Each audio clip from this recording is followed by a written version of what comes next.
Next ఏమంటున్నాడు చూడండి, ఇదిగో నేను తలుపు వద్ద నిలుచుండి తట్టుచున్నాను. నేను తలుపు యొద్ద నిలిచి తట్టుచున్నాను.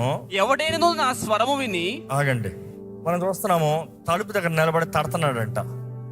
ఆ గ్రీక్ లో చూసినప్పుడు తడతము స్పెసిఫిక్ గా రాస్తారండి. They are very specific in their language. తడతం అనేటప్పుడు ఈరోజు మనం అనుకున్నట్టు తడతం కాదు. ఇంటి యజమాని వచ్చి తలుపు తట్టడానికి వేరేలాగా ఉంటుంది, పిల్లలు వచ్చి ఇంటి తలుపు తట్టడానికి వేరేలాగా ఉంటుంది, బయటోడు వచ్చి తలుపు తట్టడానికి వేరేలాగా ఉంటుంది. కానీ దేవుడు అంటున్నాడు, నేను తలుపు దగ్గర నిలబడి, ఆ గ్రీక్ వర్డ్ చూస్తే ఇట్ ఈస్ అ సాఫ్ట్ నాక్ అంట. తపని బాధట్లే, డీసెంట్గా నాక్ చేస్తున్నాడు అంట. డీసెంట్గా గౌరవంగా నాక్ చేసి వెయిట్ చేస్తున్నాడు.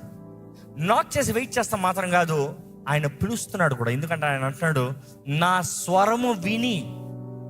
అంటే పిలుస్తున్నాడు, నీ పేరు పెట్టి పిలుస్తున్నాడు. అయ్యా అమ్మా అని నీ పేరు పెట్టి పిలుస్తున్నాడు దేవుడు.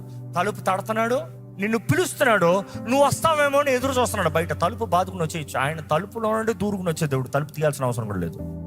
కానీ నువ్వు తలుపు తెరవంది, నువ్వు వెల్కమ్ చేయింది ఆయన లోటకు రాడు. Is got decency.